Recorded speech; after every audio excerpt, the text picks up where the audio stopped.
إن الحمد لله نحمده ونستعينه ونستغفره ونؤمن به ونتوكل عليه ونعوذ بالله من شرور أنفسنا ومن سيئات أعمالنا من يهده الله فلا مضل له ومن يضلل فلن تجد له وليا مرشدا وأشهد أن لا إله إلا الله وحده لا شريك له ولا ضد ولا ند ولا مثيل له ولا مثال له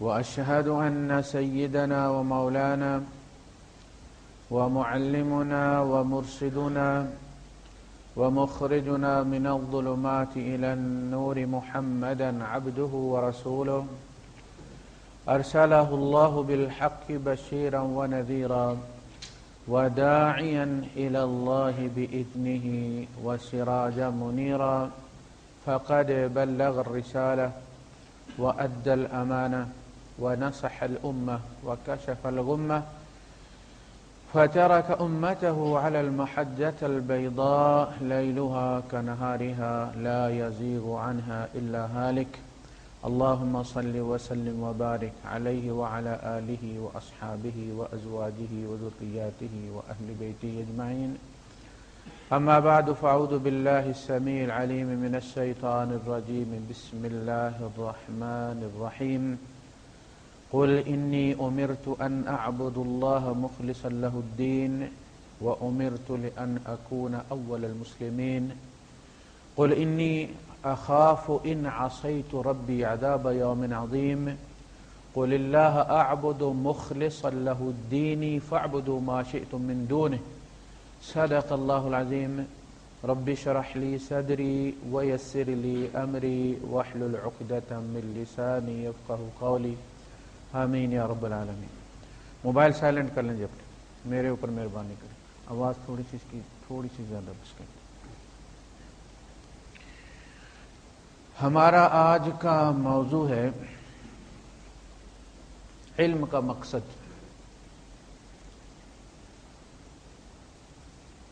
علم ہمیشہ کسی مقصد کے لیے حاصل کیا جاتا ہے۔ بے مقصد علم جو ہے وہ علم کہلاتا ہی نہیں، وہ تو جنرل نالج کہلاتا ہے، اور وہ نفع سے زیادہ نقصان دہ ثابت ہوتا ہے۔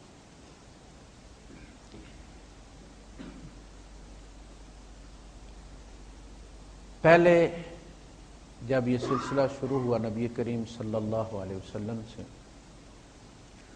تو سب پہ مقصد واضح تھا، منزل واضح تھی، ٹارگٹ سب کو پتا تھا،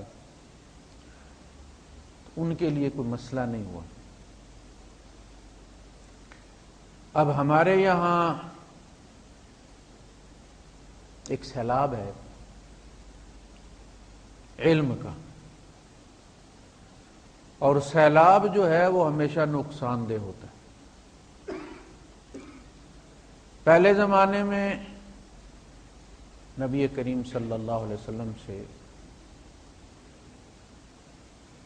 علم سے پہلے عمل کرنا سکھایا جاتا تھا، تاکہ جو علم آئے وہ فوراً کنزیوم ہو جائے، انسانی زندگی میں شامل ہو جائے، کوئی مسئلہ نہ بنے۔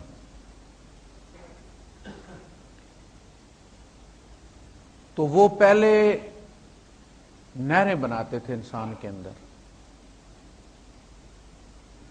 اس کے بعد پھر ڈیم کے دروازے کھولتے تھے۔ تقوی کی نہر ہوتی تھی، اخلاص کی نہر ہوتی تھی، جو علم حاصل کرتے تھے اس پہ عمل کرتے تھے، اور ان کی زندگی کا کوئی شعبہ اس سے خالی نہیں تھا۔ جیسے بارش ہوتی ہے تو پھر صحرا پہ بھی ہوتی ہے۔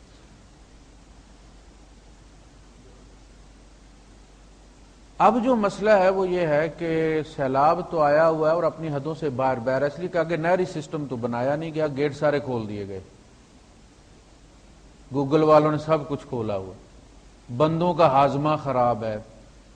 اب ہوتا یہ ہے، یہ اصول ہے ایک تعلیم کا اور ایک سسٹم ہے کہ آپ بچے کو KG 1 2 سے لے کر جاتے ہیں، آپ گریڈ 1 میں لے جاتے ہیں، پھر گریڈ 1 میں محنت کرتے ہیں تاکہ وہ گریڈ 2 کا بوجھ اٹھا سکے، اور اگر وہ یہ ثابت نہیں کرتا ایگزام کے اندر کہ وہ گریڈ 2 کا بوجھ اٹھا سکتا ہے تو اس کو پروموٹ نہیں کیا جاتا، تو 1 سال اور لگے گا، ابھی یہ اس قابل نہیں کہ گریڈ 2 کا بوجھ اٹھائے۔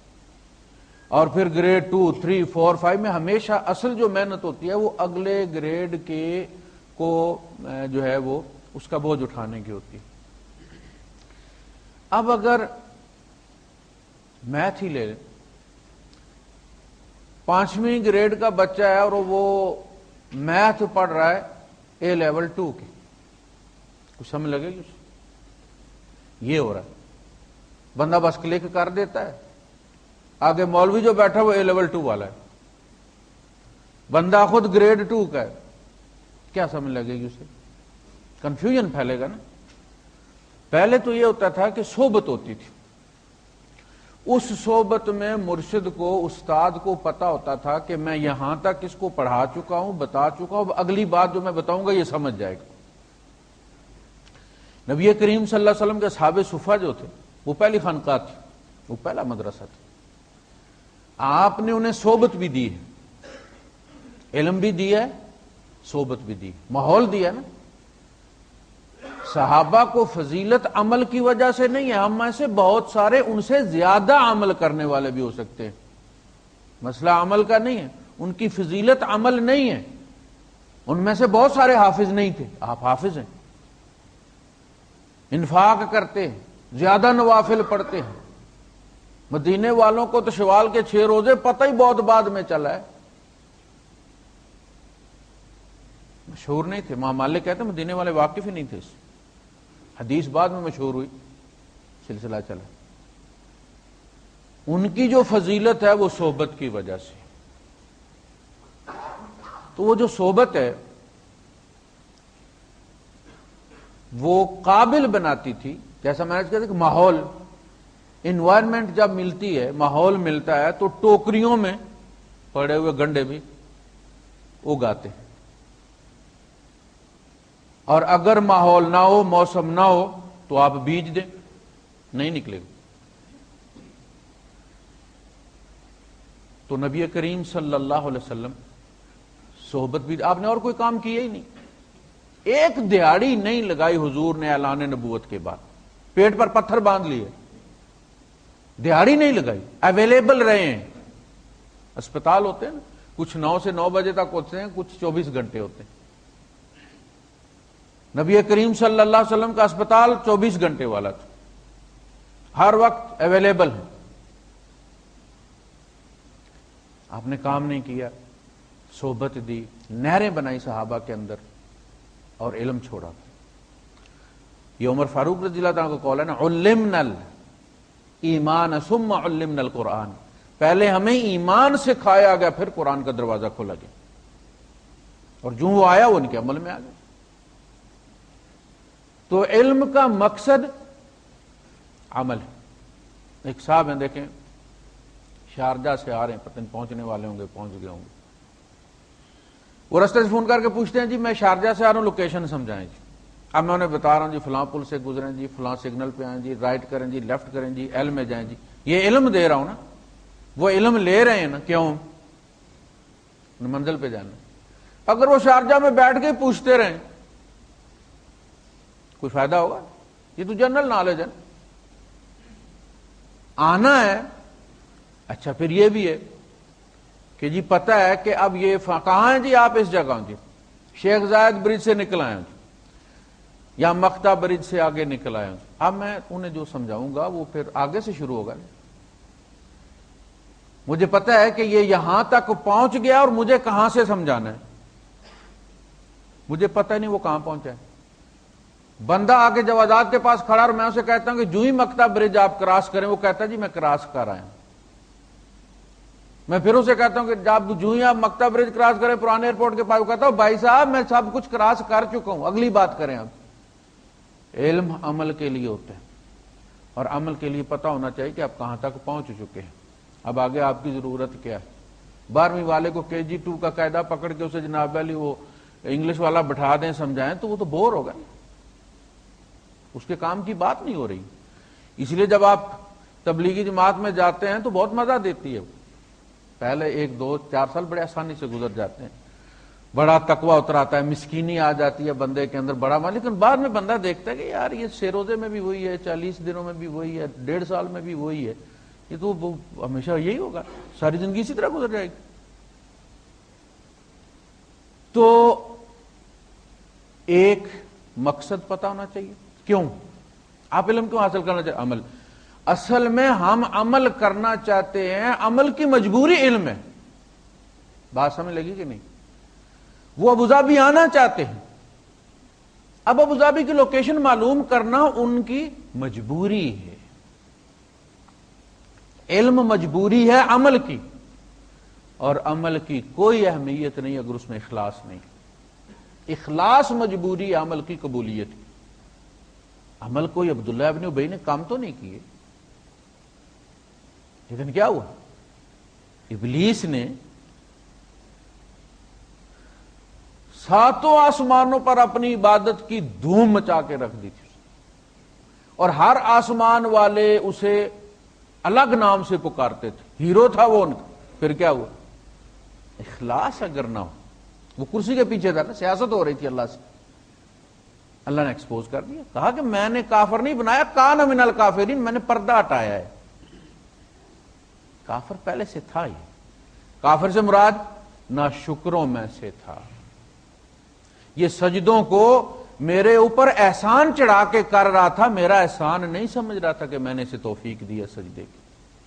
لن تطاع الا باذنک، اللہ کے اذن کے بغیر اس کی اطاعت نہیں کی جا سکتی. اگر ہم کر رہے ہیں جتنا کچھ کر رہے ہیں یہ بھی اس کا احسان ہے، ورنہ ایک ہی ماں کے 2 بیٹے ہوتے ہیں، ایک شراب خانے میں بیٹھا ہوتا ہے، ایک مسجد میں بیٹھا ہوتا ہے، ماحول بھی ایک تھا، جینیٹکس بھی ایک تھی، سب کچھ ایک تھا.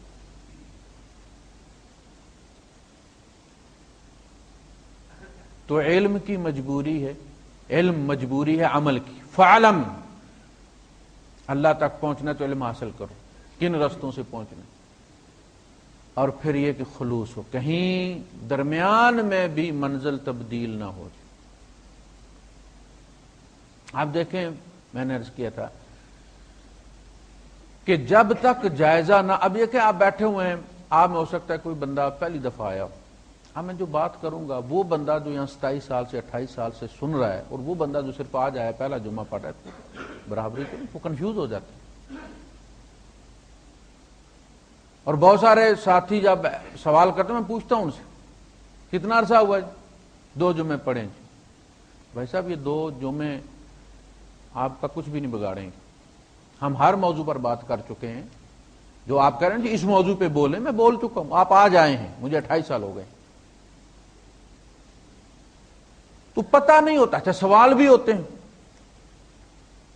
سوال کرنے والا سوال کر دیتا مجمع میں، اس مجمع میں وہ بندہ بیٹھا جو پہلی دفعہ میری مجلس میں بیٹھا ہے، سوال کرنے والا 20 سال سے آ رہا ہے. اب اس کا سوال 20 سال والا ہے، اور اس کا اگر میں جواب دوں 20 سال کے حساب سے تو وہ جو 2 جمعے جس نے پڑھے اس کو اعزاء ہو جائے گا، اٹھ کے چلا جائے گا، یار یہ مولوی باتیں کیسی کرتے. تو مجموعوں میں سوال، چونکہ ہر کیلیبر کے لوگ اس میں نہیں ہوتے، اپنی اپنی آئی کیو ہوتی ہے ان کی، اپنا اپنا پینٹیم ہوتا ہے ان کا. آپ چارجر نام ہے نا، ایک لیپ ٹاپ کا چارجر آپ دوسرے کو لگا کے کریں وہ جلا کے رکھ دے گا سب کچھ. کسی کی مائنس والی اندر ہے، کسی کی باہر والی مائنس والی ہے، نام اس کا چارجر ہی ہے. اسی طرح بندوں کے بھی اپنے اپنے چارجر ہوتے ہیں. بعض سوال کر کے جل جاتے ہیں، پھر واپس ہی نہیں آتے. تو مجموع میں سوال عام طور پہ اسی لیے منع کیا تھا اللہ پاک نے نبی کریم صلی اللہ علیہ وسلم سے. کیوں منع کیا تھا؟ سورس آف نالج تو حضور تھے نا، اللہ کی صفات کے بارے میں، ذات کے بارے میں. لا تسألوا رسولکم یا ایھا الذین آمنوا لا تسألوا عن اشیاء ان تبد لکم تسؤکم. اے ایمان والو ان چیزوں کے بارے میں سوال مت کرو، اگر کھول دی جائیں پھر تمہیں بری لگے. اتریدون ان تسألوا رسولکم کما سئل موسیٰ من قبل. تم بھی اپنے رسول سے اسی طرح سوال کرنے لگ گئے ہو جس طرح موسیٰ سے کیے گئے تھے، اور پھر ان کا حشر دیکھا تھا تم نے۔ جنرل نالج کے لیے سوال نری تباہی ہے، عمل کے لیے کرو، سنو اور عمل کرو۔ تو علم کا مقصد عمل، اور عمل کی منزل اخلاص۔ اخلاص یعنی صرف اللہ کے ابتغاء وجہ اللہ، اللہ کی رضا مقصود، اللہ راضی ہو جائے۔ اگر ہمارا ہدف صحیح ہو جائے، ٹھیک ہو جائے، ہمیں پتا ہو کہ ہمارے عمل سے ہمارا مقصود کیا ہے،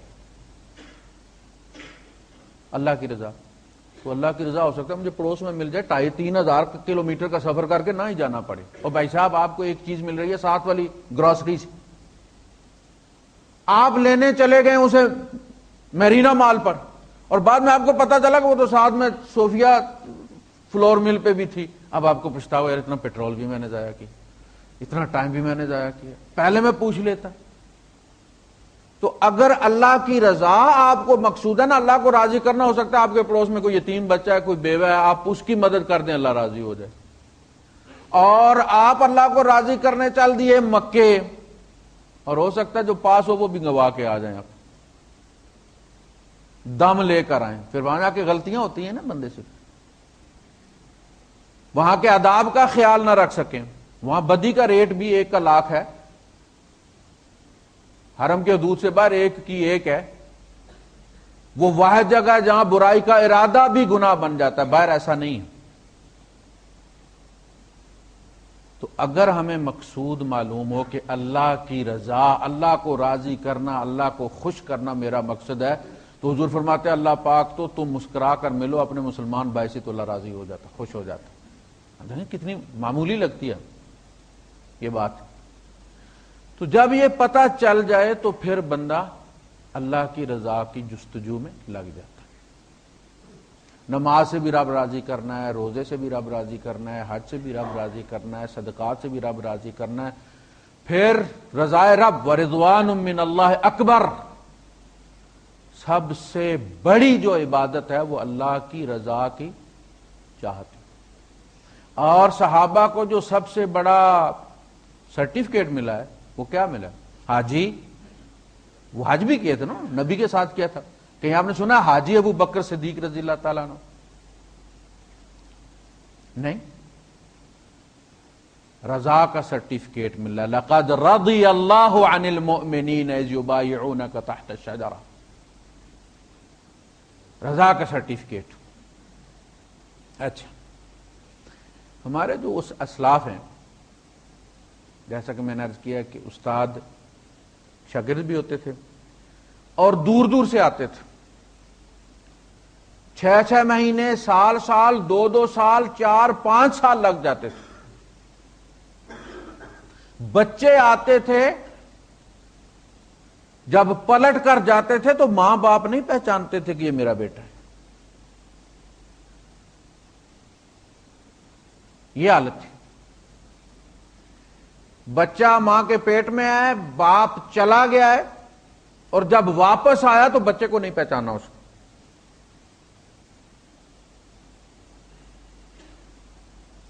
اچھا، یہ وہاں رہتے تھے، اور اس زمانے میں یہ نوٹ وغیرہ تو ہوتے نہیں تھے، سونا چاندی کوئی اپنے پاس اتنا رکھتا نہیں تھا کہ کوئی چوری ووری ہو جاتی تھی، کہاں سنبھال کے رکھے اسے۔ اب یہ حضرات دیہڑی بھی لگاتے تھے، یعنی طے کر لیا تھا، آپس میں یہ طے کر لیتے تھے کہ میں آج دیہڑی لگاؤں گا اور آپ سبق نوٹ کریں گے، اور میں جب واپس آؤں گا رات کو تو جو آپ نے دن کو پڑھا ہے وہ آپ نے مجھے ڈکٹیٹ کروانا ہے، مجھے یاد کروانا ہے۔ کل پھر اس نے جانا ہے دیہڑی لگانے، اور اس نے اس کی جگہ بیٹھ کے سبق یاد کرنا اور اس کو سنانا ہے، پھر اس کو پڑھانا ہے، روزی بھی کمانی ہے۔ اور اچھا، لوگ بھی یہ کرتے تھے کہ جس کسی کو مزدور چاہیے ہوتا تھا وہ وہاں مدرسے میں آ جاتا تھا کہ چلو میرا بھی کام ہو جائے گا اور اس کو بھی کچھ 4 پیسے مل جائیں گے، اس کا بھی بھلا ہو جائے گا، تو یہ انفاق فی سبیل اللہ سے، اس نیت سے لوگ کوشش کرتے تھے کہ ان کو، اور چونکہ یہ کام بڑی دیانتداری سے کرتے تھے، فورمین کی ضرورت کوئی نہیں ہوتی تھی، تقوی والے لوگ تھے، انہیں پتا تھا اتنی ہم لے رہے ہیں اور اتنا کام کرنا ہماری ذمہ داری ہے، تو وہ بڑے خلوص سے کام کرتے تھے۔ اس میں آپ دیکھیں گے کہ آپ کو بڑے بڑے جو ہے وہ اسلاف میں امام شافعی رحمۃ اللہ علیہ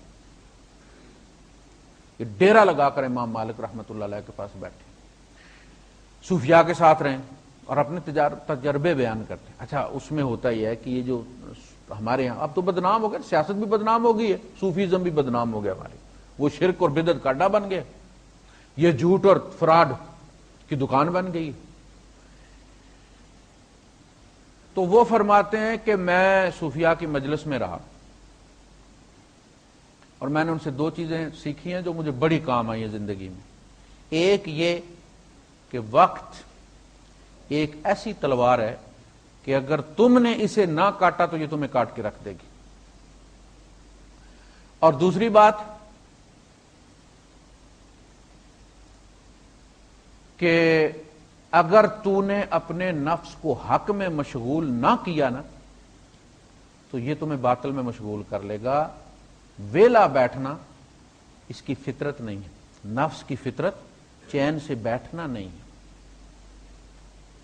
آپ قرآن نہیں پڑھیں گے تاش کھیلنا شروع کر دیں، ٹی وی کھول لیں گے، یہ سب سے معمولی چیز ہمارا تارا ہے ٹی وی کہ چلو یار کون خبر نامہ دیکھتے ہیں، بس وہ ہیڈ لائنز دیکھیں گے، پھر اسٹیشن بدلتے چلے جاتے ہیں اور منٹ پھر گھنٹوں میں تبدیل ہو جاتے ہیں۔ نفس کو اگر تم حق میں مشغول نہیں کرو گے تو یہ تمہیں باطل میں مشغول۔ یہ دو چیزیں میں نے سیکھی اور مجھے زندگی میں انہوں نے بڑا فائدہ دیا۔ حسن بصری رحمت اللہ علیہ بہت بڑے صوفی بھی ہیں، صوفیوں کے باپ ہیں، وہ تصوف میں ان سے جا کے سلسلے ملتے ہیں۔ 3 سلسلے حضرت علی رضی اللہ عنہ سے چلے نا، اور تینوں کا جو اوپر ہیڈ ہے وہ امام حسن بصری۔ ایک سلسلہ ابو بکر صدیق رضی اللہ عنہ سے چلایا گیا ہے، نقش بند۔ تو حسن بصری جو تھے وہ عالم بھی پائے کہ تھے، فقیہ تھے اور صوفی بھی تھے۔ جب تک یہ دو چیزیں بیلنس میں چلتی رہیں کہ عالم بھی ہوا اور علم کو کھپانے کا طریقہ بھی اسے پتا ہوا، نہریں بنانا بھی اسے آتا تھا، ڈیم بنانا بھی اسے آتا تھا، یہ دو سلسلے چلتے رہے، وہی بندہ عالم بھی ہوتا تھا، وہی بندہ صوفی بھی ہوتا تھا، شرک اندر نہیں آیا۔ آگے چل کے عالم الگ ہو گئے، صوفیاء الگ ہو گئے، پارٹنرشپ ختم ہو گئی۔ اب انہوں نے مدارس بنا لیے، ڈیم بنانا شروع کر دیے، انہوں نے پانی بھر لیے، نہریں آگے کوئی نہیں، بے رحم صفاق مولوی نکلنا شروع ہو گئے، لڑوانے والے، مروانے والے، قتل عام کروانے والے، آگ اگلنے والے، بے خوف، جنہیں خوف خدا نہیں۔ دوسری طرف علم جب کوئی نہیں ہے تو حضرت باؤ نے فرمایا کہ علمو باج جے فقر کماوے، کافر مرے دیوانہ ہو۔ اس لیے کہ وہ تو منزل ہی ایسی ہے کہ قدم قدم پہ دیکھنا پڑتا ہے، پوچھنا پڑتا ہے، اتنے ٹارن ہیں اس میں۔ علمو باج جے فقر کماوے، کافر مرے دیوانہ ہو، سے وریاں دی کرے عبادت، دل کافر بت خانہ ہو۔ 360 تو تیرے اپنے اندر رکھے ہوئے ہیں، سجدے کس کو تو کر رہا؟ جس اقبال نے کہا نا تیرا دل تو ہے صنم آشنا، تجھے کیا ملے گا نماز میں؟ اور سجدوں میں بھی چونسا تیرے سامنے رکھا ہوتا ہے، فکر ادھر لگی ہوتی ہے، سبزی لینی ہے، فلاں کام کرنا ہے، دکان کھولنی ہے، گاڑی لے کے جانی ہے، اے سی ٹھیک کروانا ہے، اور جو ہی نماز ختم ہوتی ہے پتہ چلتا ہے ساری فکریں ختم ہو گئی۔ اب کہتے ہیں گاڑی کل لے جاؤں گا، نماز میں تو پتہ چلتا تھا کہ آج نہ لے کر گئے تو قیامت آ جائے گی۔ ادھر جہالت آ گئی، شرک اور بدعت آ گیا، خاص کر کے جب اس کو تڑکا لگا نا ہمارے ہندوستان کا تو اس نے تو کمال ہی کر دیا۔ تو تو یہ دو جو سلسلے چلے آ رہے تھے، صوفیزم اپنی ذات میں، صوفیزم اصل میں انسان کی قلبی کیفیت کو تیار کرنا، انسان کی قلبی کیفیت کو اس علم کے لیے تیار کرنا، اسے چینلائز کرنا جو وہ سیکھ رہا ہے۔ اللہ تک پہنچنا ہے، خلوص اور اخلاص ہونا چاہیے۔ خلوص اور اخلاص کا تعلق قلب کے ساتھ، اعضاء کے ساتھ نہیں۔ ایک بندہ نماز ٹھیک پڑھتا ہے، ساری رکوع صحیح کرتا ہے، سجدہ صحیح کرتا ہے، سارا کچھ صحیح، لیکن دل رب کی طرف مائل نہیں، اس میں تقوی نہیں۔ جسے اللہ پاک نے فرمایا لن ینال اللہ لحومہا ولا دماؤہا ولکن ینالہ التقوی منکم، اللہ پاک کو نہ تمہاری قربانی کے جانوروں کا خون پہنچتا ہے، اس لیے کہ یہ باقاعدہ عقیدہ تھا نا کہ دیوتا خون دیکھ کر خوش ہوتے ہیں، عبادت گاہ میں خون ملا جاتا تھا، خون بت کے اوپر انڈیلا جاتا تھا، کہا نہ میں بتوں جیسا نہیں، لن ینال اللہ لحومہا ولا دماؤہا، نہ مجھے خون چاہیے نہ مجھے گوشت چاہیے، وَلَٰكِن يَنَالُهُ التَّقْوَىٰ مِنْكُمْ، مجھے جو چیز چاہیے وہ اندر ہے یا نہیں، میرا اس کے ساتھ تعلق ہے۔ اتصالات والوں کا آپ کے موبائل کے ساتھ کوئی تعلق نہیں ہے، آپ 70 والا موبائل لے لیں، سم اتصالات کی ٹھوک دیں، ان کو فائدہ ہی فائدہ ہے، ان کا تعلق اپنی سم کے ساتھ، آپ کے ساتھ رابطہ وہ سم کے ذریعے ہے۔ آپ نے 4000 کا رکھا ہوا موبائل، اس کا کوئی کنسرن نہیں، آپ نے اونٹ کی قربانی دی ہے، اندر تقوی کوئی نہیں ہے، دکھاوے کے لیے دیا، اللہ پاک کو اونٹ کے ساتھ کوئی تعلق نہیں۔ آپ نے 1 درہم دے دیا، آپ نے 1 درہم اللہ کی خاطر دے دیا، اپنی ضرورت کو تج کر۔ عائشہ صدیقہ رضی اللہ تعالیٰ عنہ فرماتی ہیں کہ حضور فرماتے ہیں کہ قیامت کے دن وہ اسے احد پہاڑ کی طرح دیکھے گا، اللہ پاک اسے پالے گا۔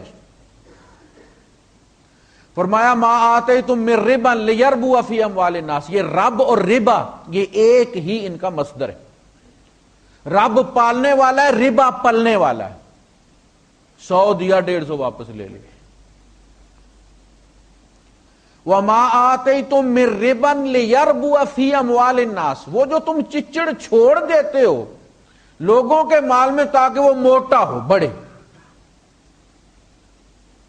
فلا یربو عند اللہ، وہ اللہ کے یہاں نہیں بڑھتا۔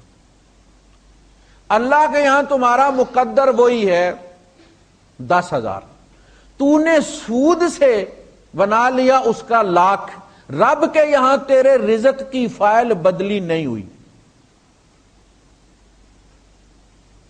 تیرا مقدر 10,000 ہے، تو نے سود سے حرام سے کما لیا 1,00,000، خوش ہے کہ یہ میرا ہے، کہا نہیں ہے، تیرا نہیں، اس لیے کہ تیری فائل میں نہیں ہے۔ اب یہ 90,000 نکلنا ہے تو یہ بخار سے تو نہیں جائے گا نا، اس کے لیے لازم گردہ فیل ہونا چاہیے، بڑی بیماری۔ 10 لاکھ اگر کمایا تو پھر کینسر ہونا چاہیے، یہ نکلے گا اس لیے کہ تیرے مقدر میں لکھا ہوا نہیں ہے، تقدیریں اس طرح بندہ اپنی تدبیروں سے نہیں بدل سکتا۔ وما آتیتم من ربا لیربو فی اموال الناس فلا یربو عند اللہ وما آتیتم من زکات، جو تو دو گے زکات، زکات کا کیا مطلب ہے؟ زکات بنا ہے تزکیے سے۔ جب یہ پیسہ اکٹھا ہوتا ہے تو نفس کے اندر سٹینڈز بن جاتے ہیں، اس کو زنگ لگ جاتا ہے۔ یہ جب آپ زکات نکالتے ہیں تو وہ زنگ نکل جاتا ہے، پیسہ 100 میں سے 2.5 روپے آپ دیتے ہیں ٹوٹل، 97.5 آپ کو جائز ہو جاتے ہیں، اللہ پارٹنر بن جاتا ہے، آپ کو ہر چیز میں نفع ہوتا ہے۔ وما آتیتم من زکات تریدون وجہ اللہ فاولئک هم المضعفون، اب اضافہ ہوا، اس کی فائل بدلی ہوئی، 1 کا 700 بنا دیا ہے، 10,000 تھا 70,000 بنا دی۔ جب اللہ نے لکھ دیا اب ہر چیز تمہیں فائدہ دے گی، اب مٹی سونا اگلے گی، اس لیے کہ وہاں حکم دے دیا گیا ہر چیز کو۔ جیسے قوم نوح پہ جب عذاب آیا تو اللہ پاک نے فرمایا کہ پھر آسمان کے دروازے کھول دیے گئے، بماء منہمر، نہروں کی طرح برستا ہوا پانی، وفجرنا الارض عیونا، اور زمین کو ہم نے پھاڑ دیا چشموں کی شکل میں، اوپر سے نہروں کی طرح چھاجو پانی برس رہا ہے، نیچے سے چشمے بھی پانی اگل رہے ہیں۔ فَالْتَقَى الْمَاءُ عَلَىٰ أَمْرٍ قَدْ قُدِرَ، یہاں تک کہ پانی وہاں پہنچ گیا جہاں ہم نے نشان لگایا ہوا تھا، ہر چیز پانی اگل رہی تھی، جہاں رب نے نشان لگایا تھا وہاں جب پانی پہنچا رک گیا۔ تیرا مقدر جو رب نے لکھ دیا ہر چیز اگلے گی، تمہیں نفع دے گی، تم نفع کی نیت بھی نہیں کرو گے اور وہ نفع دے گی۔ تو خلوص اور اخلاص کا چونکہ تعلق ہے دل کے ساتھ، اگر وہاں کوئی خرابی ہے تو یہ کر کے بھی، اب دیکھیں نا بخاری شریف کی حدیث ہے، من تصدق یرائی فقد اشرک، من صام یرائی فقد اشرک، من صلی یرائی فقد، اب یہ تینوں بہت بڑے کام، من صلی یرائی فقد اشرک، جس نے ریاکاری کی نماز پڑھی اس نے شرک کی، دیجیے دل کی خرابی تھی نا، عبادت شرک بن گئی ہے۔ فویل للمصلین، بربادی ہے نمازیوں کے لیے، ہے کہ نہیں؟ بڑی تکلیف ہوتی ہے عربوں کو، چونکہ انہیں سمجھ ہوتی ہے، ہم پڑھ جاتے ہیں فویل للمصلین الذین هم عن صلاتهم ساہون، تو ملا کے جب ہم پڑھتے ہیں نا اتنی تکلیف نہیں ہوتی، جب ہم رک جاتے ہیں نا فویل للمصلین، تباہی ہے نمازیوں کے لیے، تو بندہ کانپ جاتا ہے، واہ نماز پڑھ کے تباہی کمانی تھی۔ کہا کیوں؟ یہ وہ ہیں یدع الیتیم، یتیم کو دھکے دیتے ہیں، ولا یحض علی طعام المسکین، ان کی نمازوں کا حال یہ ہے مسکین کو نمازیں تو گداز پیدا کرتی ہیں نا۔ سید عطا اللہ شاہ بخاری جیل میں تھے تحریک کے ختم نبوت کے سلسلے میں 53 میں 53، تو اس زمانے میں سوشلسٹ نوجوان بھی الزام لگا کے ان کو بھی جیل میں رکھا ہوتا، پکڑ کے کہ جی رشیا انقلاب لانا چاہتا ہے، بڑے کمیونسٹ بڑے پکڑے جا رہے تھے، تو یہ بھی ان کے ساتھ تھے۔ تو وہ انہوں نے ان سے کہا، وہ جو اسٹوڈنٹس تھے سوشلسٹ، انہوں نے کہا کہ شاہ جی آپ نماز بھی کوئی نہیں چھوڑتے، بڑی پکے نمازی ہیں، روزے کا بھی اہتمام کرتے ہیں، لیکن آپ کا دل مولویوں کی طرح سخت نہیں۔ یہ ان کے یہاں مولوی کو کوئی پڑوس میں مر جائے، مولوی کو یہ فکر اللہ جی جمعرات کی نبی کھپت آ گئی، نئی ویکینسی کھلی، آپ کا دل مولویوں کی طرح سخت نہیں ہے۔ شاہ صاحب نے جواب دیا کہ جو عبادت بندے میں سوز و گداز پیدا نہ کرے، رقت قلب میں پیدا نہ کرے، میں اسے سیاست کہتا ہوں، اور مجھے اللہ کے ساتھ سیاست کرنی نہیں آتی۔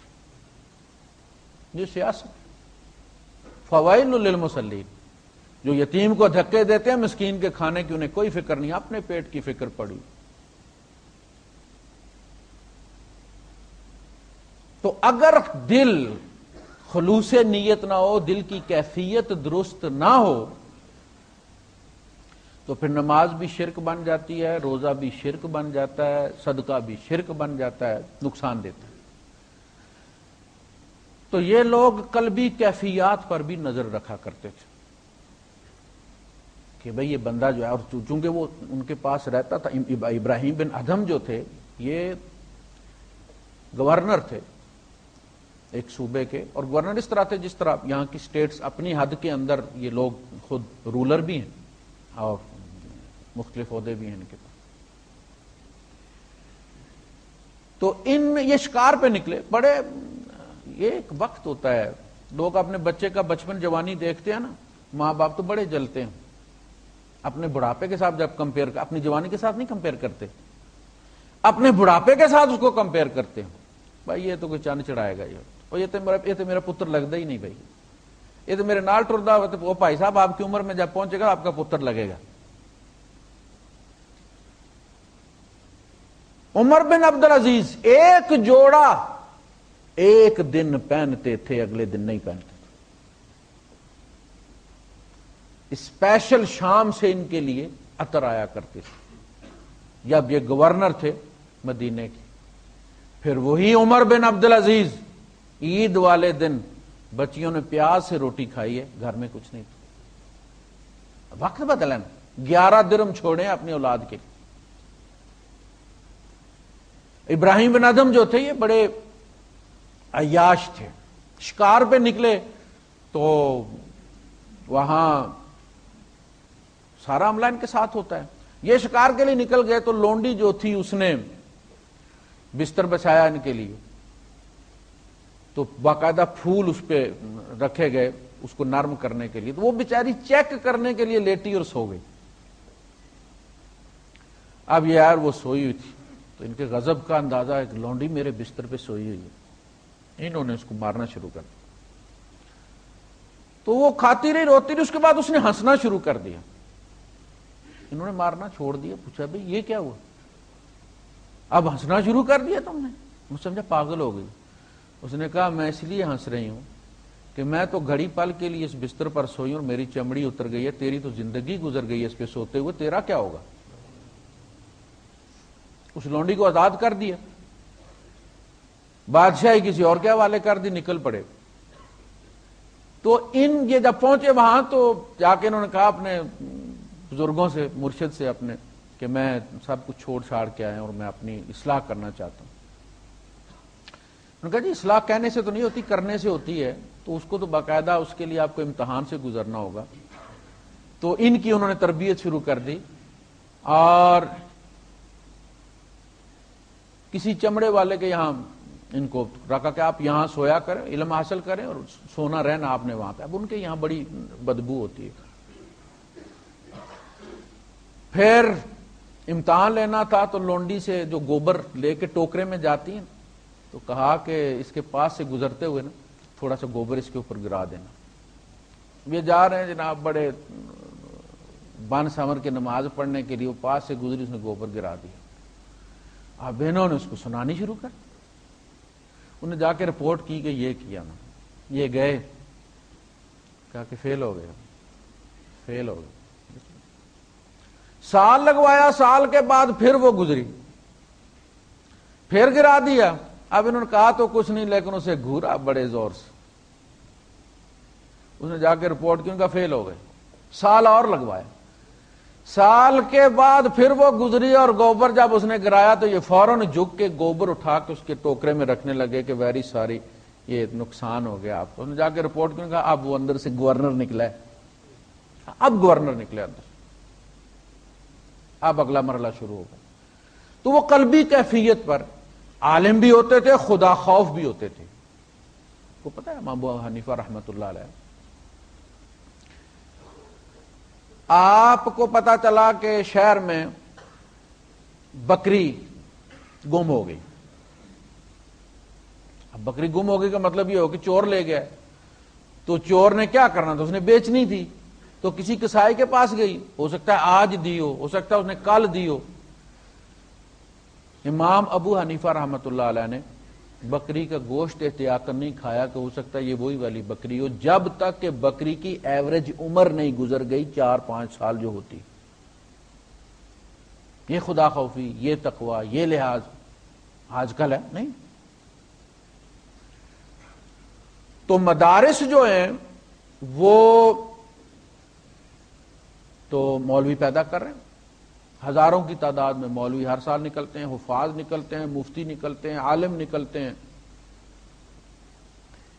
لیکن قلبی کیفیت بنتی کوئی نہیں.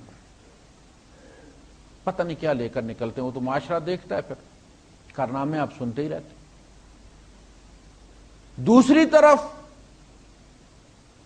اسی چیز کو جو کسی زمانے میں کمال سمجھی جاتی تھی, اس کو وہ زوال ملا ہے کہ وہاں جو بھی چرسی ہے وہ صوفی ہے, جو بھی زانی ہے وہ صوفی ہے, جو بھی نہانا چھوڑ دے وہ صوفی ہے, جو بھی بال بنانا چھوڑ دے وہ صوفی ہے, کھمبے پہ جھنڈا لٹکا دو وہ خانقاہ بن گئی. تو ایک طرف تو وہ بربادی ہو گئی, اوپر سے آ گیا سیلاب, آگے نہریں کوئی نہیں بنی ہوں. سیلاب کا مسئلہ یہ ہوتا ہے کہ پانی پانی ہوتا ہے. ایک تو نقصان یہ ہوتا ہے کہ بندے ڈوب جاتے ہیں, جانور مر جاتے ہیں, مکان گر جاتے ہیں, یہ پانی کا پہلا نقصان ہے. دوسرا نقصان یہ کہ پانی ہوتے ہوئے بندے پانی کی بیماریوں سے مر جاتے ہیں. پانی جو صاف بھی ہوتا ہے, چونکہ وہ کنویں بھی بھر جاتے ہیں تو کنووں کا پانی بھی آلودہ ہو جاتا ہے, زہریلا ہو جاتا ہے. اب بیماریاں مارنا شروع کر دیتی ہیں. تو یہ جو سیلاب ہے اس میں یہ ہے کہ جو پہلے تو یہ کہ لوگ اس کی بھی سنتے ہیں اس کی بھی سنتے ہیں، ایک کلک دور ہے نا، مسئلہ ہی کوئی نہیں، آپ نے بس کلک کرنا اور مولوی بولنا شروع کر دے گا، جو وہ کہہ رہا ہے اس کے لیے ہم تیار نہیں، ذہنی صلاحیت وہ نہیں، جو بات کر رہا ہے ہم سمجھیں اس کی، کلک اس کو کر لیا ہم نے، تو اس میں ہو سکتا ہے زہریلا پانی ہو، یہ بھی تو ممکن ہے نا، اتنی تو صلاحیت ہونی چاہیے کہ بندے کو پتا ہو کہ بھائی یہ میری منزل ہے، یہاں میں نے جانا ہے، اور یہ بس جہاں مجھے لے کے جا رہی ہے وہ میری منزل نہیں، یہ پتا ہونا چاہیے بندے کو۔ گاڑی میں اے سی ہو یا نہ ہو، منزل پہ جا رہی ہو تو بندہ لٹک کے بھی چلا جاتا ہے، لیکن اگر منزل سے دور لے جا رہی ہو تو اے سی والی گاڑی بھی نقصان دہ ہوتی ہے۔ تو علم کا الگ ہے ڈیر، ہر مذہب کا مولوی، بلکہ اب تو مذہب کے ساتھ مذہب لڑ رہا ہے، یعنی بریلویوں میں بھی بریلوی آپس میں لڑ رہے ہیں۔ ایک طرف طاہر القادری صاحب ہو گئے، طاہر القادری صاحب نے بڑا کام کیا، ان کا جو فتویٰ آیا دہشت گردی پہ، وہ فتویٰ کسی دن کتاب ہے بڑی موٹی وہ، اور جتنا وہ مدلل ہے وہ بہت بڑا ریفرنس بنے گا کسی زمانے میں۔ اسی طرح انہوں نے جو موقف لیا ہے، اب ہمارے یہاں دیکھیں آپ، مولانا اسحاق صاحب ہیں، پتہ نہیں آپ نے سنا نہیں، بڑے مشہور ہیں یوٹیوب پہ، یہ فیصلہ آباد کے ہیں، ان کے پیچھے بھی بہت سارے لوگ لگے، اہل حدیث، ان کی مسجد اہل حدیث ہے، لیکن اہل حدیث بھی ان کے پیچھے لگے ہوں، آپ سنیں گے تو آپ کو پتہ چلے کہ وہ بندہ جو ہے ارادہ کر کے بیٹھا کہ شہید ہونا ہے، عمر گزار چکے ہیں، وہ عمر ان کی کافی ساری ہے، ہر چیز سفید ہو گئی ہے، اور انہوں نے طے کیا کہ شہید ہونا ہے۔ وہ بندہ قرآن کو قرآن کی جگہ پہ رکھتا ہے، حدیث کو حدیث کی جگہ پہ رکھتا ہے، فقہ کو فقہ کی جگہ پہ رکھتا ہے، انکار کسی کا نہیں کرتا، جو بات حق ہوتی ہے وہ کرتا ہے۔ یہ بات مولویوں کو بڑی چبھتی ہے۔ مدرسے میں جو پولوشن آئی ہے وہ تعصب کی وجہ سے آئی۔ دیکھیے آپ، میں آپ کو یہ بتاتا ہوں، آپ ڈاکٹر حضرات بیٹھے ہوں، کہ اگر کہیں کوئی ایسا اسپتال ہو کہ جس میں یہ کہا جائے کہ یہاں صرف فلاں نیشنلٹی کا بندہ علاج کروا سکتا، فلاں قومیت کا بندہ علاج کروا سکتا، تکلیف ہوتی ہے کہ نہیں ہوتی؟ یہ تعصب، ہر انسان انسان ہے، علاج اس کا حق ہے، آدم کا بیٹا ہے، اللہ کی پیدا کردہ جان ہے، انسان اللہ کے نزدیک برابر ہیں، لا فضل لعربی علی العجمی ولا لاحمر علی الاسود کلکم لآدم وآدم من تراب۔ نبی کریم صلی اللہ علیہ وسلم کا آخری خطبہ یہ تھا، مساوات تو یہ کہتی۔ جب مسالک کی بنیاد پر مساجد تقسیم ہو جائیں، میں عرض کیا کرتا ہوں کہ ہندوؤں میں ممکن ہے، ان کے دیوتا الگ ہیں، ہر دیوتا کا طریقہ عبادت الگ ہے، لہذا ان کے یہاں تو مندر دیوی درگا کا اپنا ہے، تو کالی کا اپنا ہے، لکشمی کا اپنا ہے، ہنومان جی کا اپنا ہے، گاؤں ماتا کا اپنا ہے۔ تمہارا تو ایک ہی رب ہے، ایک ہی قبلہ ہے، ایک ہی قرآن ہے، وہی فاتحہ اس نے پڑھنی ہے، وہی فاتحہ تو نے پڑھنی ہے، وہی سبحان ربی الاعلی ہے، وہی سبحان ربی العظیم ہے، وہی رکوع ہے، وہی سجدہ ہے۔ مساجد کس نے تقسیم کی؟ مدرسوں نے۔ یہ پہلے دلوں میں آئی ہے نا دراڑ، پھر مسجدیں تقسیم ہوئی ہیں۔ پہلے پورا گاؤں ایک مسجد میں پڑھتا تھا، پھر پیسہ بھی آ گیا اور مسجدیں بھی بن گئیں، جو پڑھ گیا وہاں اپنی پسند کا مولوی بھی مل گیا۔ تو تعصب جو آیا نا مدارس میں کہ یہ مدرسہ فلاں فقہ کا ہے، ہم نے اس فقہ کا دفاع کرنا ہے، اگر کوئی بات ثابت بھی ہو جائے کہ ہماری کمزور ہے، ہم نے ماننا ہی نہیں ہے،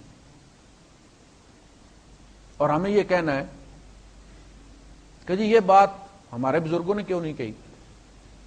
اچھا یہ دیکھیے، یہ عجیب منطق ہے۔ نبی کریم صلی اللہ علیہ وسلم کی بڑی مشہور حدیث ہے، حضرت علی رضی اللہ تعالیٰ عنہ اس کے راوی ہیں، اور یہ قرآن کے بارے میں۔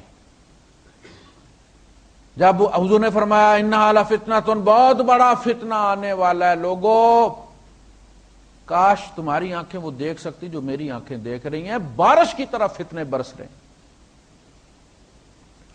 کہا مل مخرج منہا یا رسول اللہ، اے اللہ کے رسول اس میں سے نکلنے کا رستہ کیا ہے؟ فرمایا کتاب اللہ، اللہ کی کتاب، فیہ نبأ من ما قبلکم وخبر ما بعدکم۔ اس میں حضور نے فرمایا لا تنقضی عجائبہ، اس کتاب کے ونڈرز کبھی قیامت تک ختم نہیں ہوں گے، اور اس کا سمندر موتیوں سے کبھی خالی نہیں ہوگا۔ تو یہ ونڈرز کون لے کر آئے گا؟ مرے ہوئے جو گزر گئے ہیں وہ آئیں گے دوبارہ زندہ ہو کر اور ونڈرز نکالیں گے۔ کوئی نیا مولوی کو بات کرے گا نا، نیا آئیڈیا ہم لینے کے لیے تیار نہیں ہے کہ ہمارے بزرگوں نے پہلے کیوں نہیں کیا جی۔ اگر یہ واقعی عقل کی بات ہوتی تو یہ بات امام ابو حنیفہ کر جاتے، امام شافعی کر جاتے، امام احمد کر جاتے، فلاں بزرگ کر جاتے، مولانا الیاس صاحب کر جاتے، مولانا یوسف صاحب کر جاتے۔ یہ کیا منطق ہے؟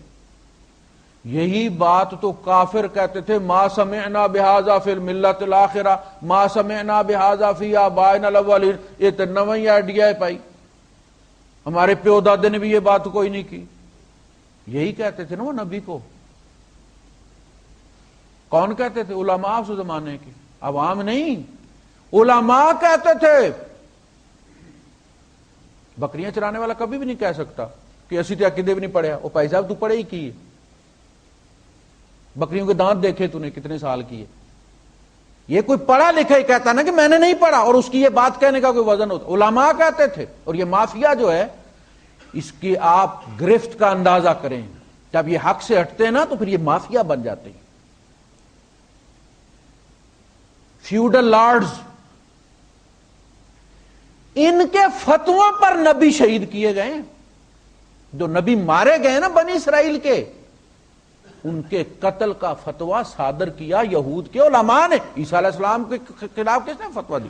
قتل کا کس نے فتویٰ دی؟ رومن گورنمنٹ ان کو نہیں مارنا چاہتی تھی۔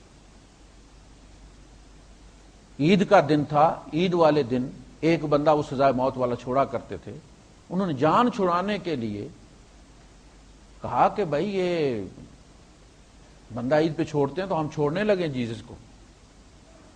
انہوں نے کہا چھوڑ کے دیکھو تو۔ انہوں نے کہا دو بندے ہمارے پاس سزائے موت کو کہہ دی، برابا ڈاکو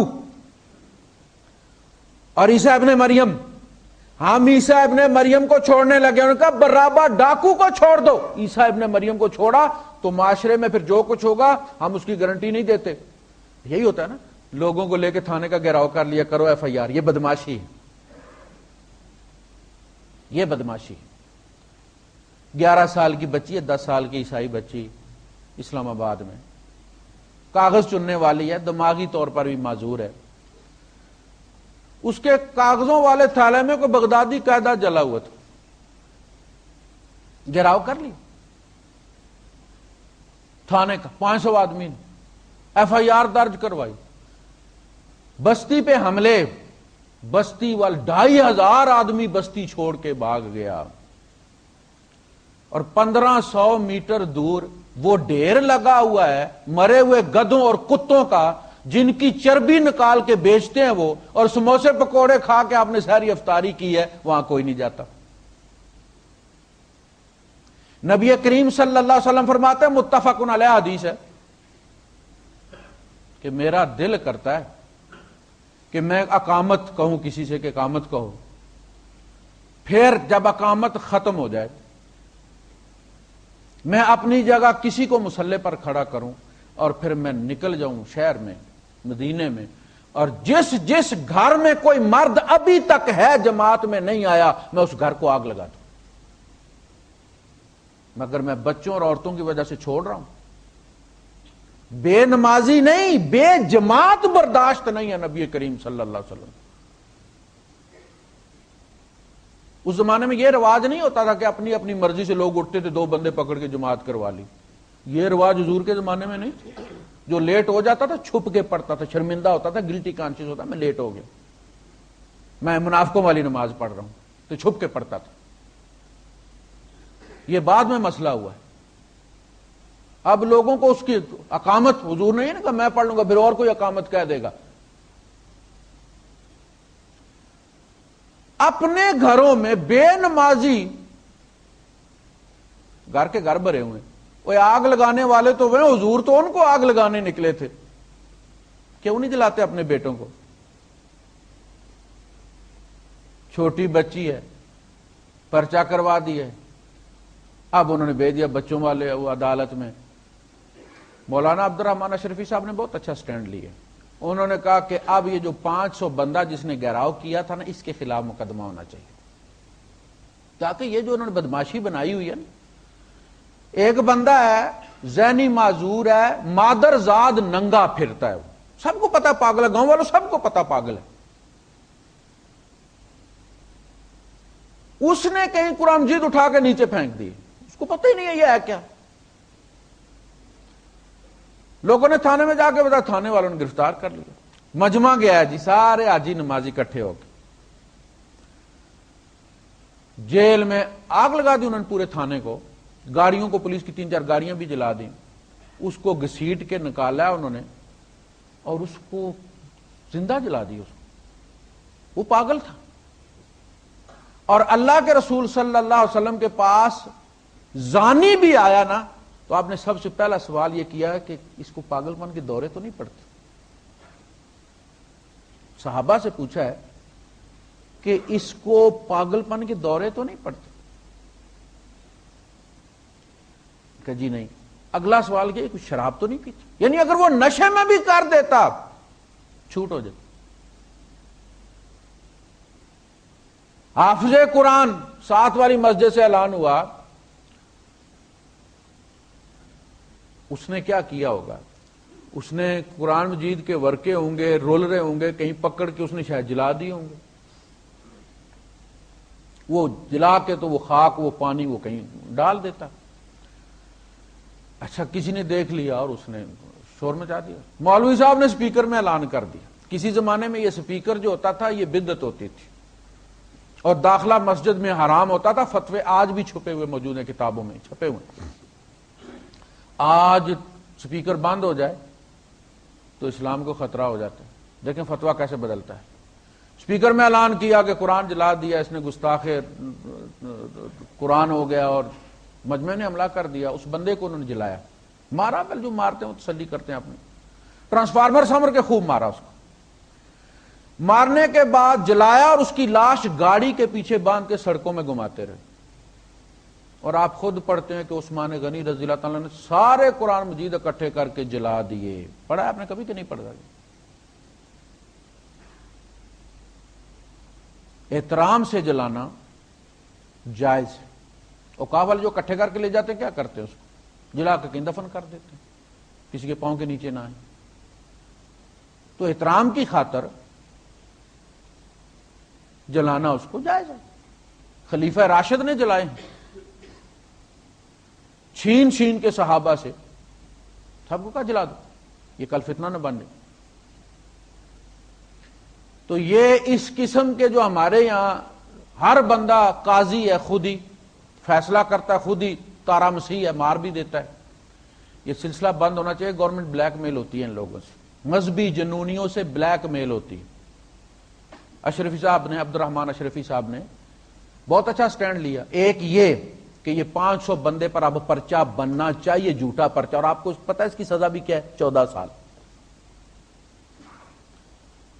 تم اسے مروانے لگے ہو نا, جھوٹا پرچہ کر کے کہا کہ اس کو اگر سزائے موت نہیں بھی دینی تو عمر قید ہے. دوسرا انہوں نے سٹینڈ لیا چاند کے بارے میں. انہوں نے کہا کہ جی چاند کو مولویوں کی پہنچ سے دور رکھیں. اگر آپ چاہتے ہیں کہ قوم میں ایک یکجہتی آئے تو چاند کو مولویوں کی پہنچ سے دور رکھیں. یہ سائنس کا معاملہ ہے, فلکیات والوں کے حوالے کر دیں, وہ بتا دیں حکومت کو کہ فلاں دن پاکستان میں چاند نظر آ سکتا ہے, اس ڈگری پہ ہوگا, حکومت اعلان کرتی. بات ختم. مولویوں کا اس کے ساتھ کیا تعلق ہے؟ اس میں مذہبیت تقدس ڈالنے کے لیے مولوی کو لازم ڈالنا ضروری ہے. یہ ہمارا ٹرینڈ بن گیا. تو یہ بلیک میلنگ ہے. آپ اندازہ کریں حکومت چل کے قاسم مسجد میں آ جاتی ہے, وہاں کا وزیر کیوں بھائی مولوی صاحب نے دوربین رکھی ہوئی ہے، تم وہاں کیوں آئے ہو؟ اول الامر کون ہے؟ استعفیٰ دو اسمبلی سے، مولوی صاحب کو اسمبلی میں کیوں نہیں لے کے جاتے ہو یار؟ وہ جو سندھی کہتے تھے کہ سر پیر جا ووٹ بھٹو جا، پگاڑے کی خاطر سر تو ہم دے دیں گے لیکن ووٹ بھٹو کو دیں گے۔ اگر مولوی اتنا چنگا ہے قاسم مسجد والا، سپیکر بنا لو اس کو اپنی اسمبلی کا، کیوں نہیں بناتے ہو؟ استعفیٰ دو، اپنی سیٹ پہ اسے وہاں لے جاؤ، وہاں اس حیثیت میں اعلان کرے وہ۔ یہ چاپلوسی کرتے ہیں ووٹ لینے کے لیے، لوگوں کی عبادت خراب کرتے ہیں۔ تو خدا، وہ جو مقصد علم کا، خدا خوفی، خدا کو راضی کرنا، رب کی رضا، وہ ناپید ہے۔ لہذا معاشرہ خدا خوف لوگوں سے خالی ہے۔ وہ لوگ، وہ حاجی کہاں چلے جاتے ہیں جو وہاں اتنے دور پیسہ خرچ کر کے جاتے ہیں، اتنی مشقت میں حج کرتے ہیں، پاک ہو کے آتے ہیں۔ وہ معصوم بچہ کا یوم ولدتہ امہ، اس طرح جس طرح آج ہی عرفات کے میدان سے پیدا ہوا ہے، جس طرح ماں کے پیٹ سے پیدا ہوا تھا، یار وہ بندے، وہ 26 لاکھ 30 لاکھ کہاں چلے جاتے ہیں؟ ہر ملک میں کرپشن ہے۔ وہ واپس آتے تو معاشرہ معصوموں سے بھرا ہوا ہونا چاہیے نا، وہ تو چوروں ڈاکوؤں سے بھرا ہوا۔ تو کیا فائدہ اس حج کا کہ واپس آ کے آپ نے پھر وہی کام کرنا ہے؟ تو پھر وہ زیرو میٹر کیا آپ نے نئے سرے سے۔ علم کا مقصد ہونا چاہیے عمل، اور عمل کا مقصد خدا خوف، رب کی رضا، میرا رب راضی ہو جائے۔ جب رب راضی ہو جائے گا اس کے لیے بندہ عمل کرے گا، تو پھر یہ بھی خیال رکھے گا کہ ناراض نہ ہو جائے، اس لیے کہ جو انویسٹمنٹ ہو چکی ہے، جو نمازیں میں پڑھ چکا ہوں، وہ ضائع نہ ہو جائیں۔ ابلیس کی ہو گئی کہ نہیں ہوئی؟ ہوئی نا، چپے چپے پہ سجدے کیے ہیں اس نے۔ معلم الملکوت، وہ ملائکہ کا معلم تھا، خطیب تھا۔ جب اللہ کی شان اور اس کی عظمت بیان کرتا تھا تو یہ فرشتے تقریر نہیں کر سکتے بیچارے، فرشتے غش کھا کے اللہ کے جلال سے گر پڑتے تھے جب یہ بیان کرتا تھا، اور خود ایک سجدہ نہیں کیا اس نے۔ اللہ نے کہیں کہا کہ ابلیس زانی تھا، ابلیس چور تھا؟ نہیں، ابلیس جھوٹ بولتا تھا، ملاوٹ کرتا تھا، دودھ میں بال صفا پاؤڈر ڈالتا تھا۔ کہیں ہے کوئی چارج شیٹ ہے اس کے خلاف؟ ایک جرم ہے اس کا کہ سجدہ نہیں کیا۔ کس کو؟ آدم کو، اللہ کو نہیں۔ اللہ کو آج بھی کرنے کے لیے تیار ہے۔ ایک سجدہ آدم کو نہیں کیا، یعنی ایک حکم رب کا اس نے نہیں مانا۔ اور ہم 5 نمازیں کوئی نہیں پڑھتے۔ قیامت کے دن عدل ہوگا، ابلیس یہ سوال اٹھائے گا تو ضرور کہ میں نے بھی تو تجھے مانا تھا نا، میں بھی تو رب رب رب رب کہتا رہا ہوں نا، رب انذرنی لا یوم یبعثون، رب فانذرنی لا یوم یبعثون۔ مالک میں بھی تو تیرا قرآن بھرا ہوا کہ ابلیس نے کہا ربی ربی ربی، میں بھی تو تجھے ربی کہتا رہا ہوں نا، میں نے بھی مانا ہے، انہوں نے بھی مانا ہے، میں نے ایک سجدہ نہیں کیا، مجھے تو یہ لٹکا دیا اور ان کا حال دیکھ۔ آج کا دن تو انصاف کا تھا نا، تو نے کہا تھا نا کہ الیوم لا تظلم نفس شیئا، کسی جان پر ظلم نہیں ہوگا۔ آج فیصلہ کر کے میں نے لے کر جانا ہے ان کو، یا مجھے وہاں بھیج جہاں یہ جائیں گے، یا ان کو وہاں بھیج جہاں میں، لہذا اس کو اجازت دی جائے گی کہ اپنے ہاتھوں سے اٹھا کے جہنم میں پھینکو ان کو۔ انصاف ہوگا تو پھر انسان کو یہ خیال آتا کہ یار میں اتنی نمازیں پڑھ چکا ہوں، اتنے تو ایسی حرکت نہ ہو جائے کہ وہ ساری ضائع ہو جائیں، وہ سارے صدقات ضائع ہو جائیں، میں نے بڑے پیسے اللہ کی راہ میں دیے ہیں، اور پھر وہ بندہ ذرا سی بھی ہو جائے تو فوراً جو ہے وہ اللہ پاک کے پاؤں پکڑ لیتے ہیں، اللہ غلطی ہو گئی بس معاف کر دیتا ہوں مجھے یہ ہے اصل معافی۔ وہ جو گن کے ہے نا، وہ ڈالر بنانے والی ہے، بس ایک دانہ ادھر سے ادھر نہ ہو، گاڑی میں گیئر بھی بدلی کیا جا رہا ہے، تسبیح لٹک رہی ہے ٹھکا ٹھک ٹھکا ٹھک، اور انگلی رکھی ہوئی ہے دبا کے، او بھائی دانہ ایک ادھر ہو گیا یا ادھر ہو گیا تو کیا ہوگا؟ گن کے کہ تسبیحات پوری نہ ہوئی اور پوری نہ ہوئی اگر زیادہ ہوگی تو سجدہ صاف کرنا پڑے گا. ایک ہی کافی ہے وہ قبول کر لے تو، وہ قبول کر لینا تو ایک ہی کافی، اور رد کرے تو ایک ہی کافی ہے ابلیس کے ایک ہی سجدے نے سارے سجدے رد کروا دیے کہ نہیں کروا دیے. یہ ہے ایمان ان دونوں کے درمیان ہے. وہ بادشاہ چاہے تو ایک غلطی پکڑ کر اٹھا کے جہنم میں پھینک دے. آپ کے سارے پیپر پورے ہوتے ہیں، ایک کاپی نہیں لگی ہوتی، جوازات والا پھینک دیتا کہ نہیں، شیل لائن سے نکال دیتا کہ نہیں نکال دیتا. وہ رب ہے، جوازات والا نہیں، مالک کون و مکان ہے. لہذا نہ عبادت کا تکبر ہونا چاہیے، نہ گناہ اتنا ڈرا دے کہ بندہ رب سے دور چلا جائے. اس کا دروازہ کھلا ہوا ہے، اس کے درمیان ایمان ہے. وآخر دعوانا الحمدللہ.